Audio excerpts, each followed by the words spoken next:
I'm here with Mark Nelson from Rio Grande. And you know, Mark, we're talking about taking it to the next level. And oftentimes we see these beautiful, you know, glass focal pendants. And now you're going to show us how we can actually create all of these pieces ourselves. Right, you can kind of create your own personal gems to set in your jewelry. Now, we're working with a great medium. We're working with glass. Yes. Which is very cool. It comes in lots of different colors. It also comes in sheet, frit, which is crushed, and some confetti, which is really thin sheets. That's great. And so there's a whole bunch of variety there. All right, let's make something fun. Okay. What we're going to do is we're going to make a fused pendant kind that we can turn into a pendant. And right here I have some red that I'm going to use. And first thing you need to do is cut your pieces. So you definitely want to wear some glasses. And then what you want to do is take a cutter, and you need to score your pieces. And one thing about scoring is if you try to go straight, look at the end of where you're going. Okay. And then we'll come over here. And these are running pliers. And these are specially made so that makes it really easy, really safe to break the glass. Okay. See how easy that is?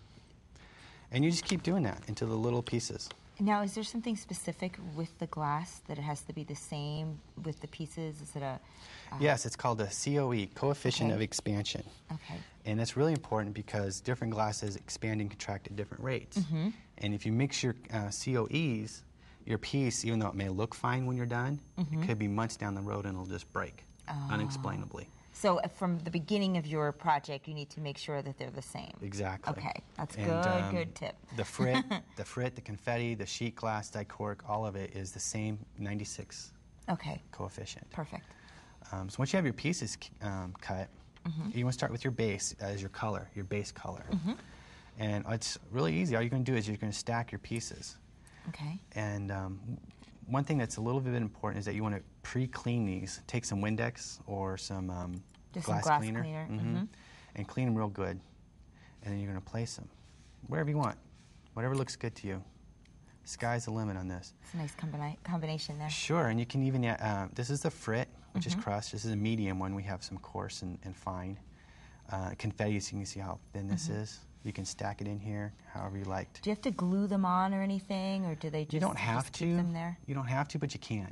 Okay. And what you want to do is you feel like it's going to get a little loose on you. You can take some enamel adhesive. Okay. And this is adhesive that we use for enameling, also granulation. And the nice thing about it is that it burns off clean. There's no residue. Right. Perfect. So what you would do is you would go ahead and stack these three high, and then you would put it on some kiln paper. Okay. And this will keep it from sticking to your shelf. Gotcha. Like this one I'd probably glue. It's a little squirrely. Because you have just a few of them and a lot of different layers. And what you want to do is if you glue it, you can let it dry a little bit. And that die cork here is really slippery, so you can arrange your pieces on there. Okay. Then you're going to put it in the kiln, and you're going to heat it up to 1,500 degrees. Okay. And let it sit there for 10 minutes. And then when it's done for 10 minutes, you're going to open the door halfway. Okay. Do you need to have protection when you're in the kiln or anything? Eye protection? Only if you want to look in the kiln. Okay. A lot of people, I mean, it's really fun to look in the kiln, but when you do, you want to wear some kiln glasses. Okay. Okay. And after it cools to 1,050 degrees, you go ahead and shut the kiln and let it cool by itself till it's a really slow cool down. And you're looking at it right now that this is the piece in its completed form, and I love that we took that beautiful glass with all those colors and then now it's all wire wrapped and it takes on a whole new meaning. Exactly. My friend Patty wire wrapped that. It's pretty. And now there's some other different examples that you've brought with you. And of course, all of the instructions for this project is going to be found on the website, so that's a good thing to know. But here's some different ideas that we have for using the glass. Exactly, like the pink and white with the black stripes. Yeah, we actually use that thin confetti in between the layers there. Very pretty. Yeah.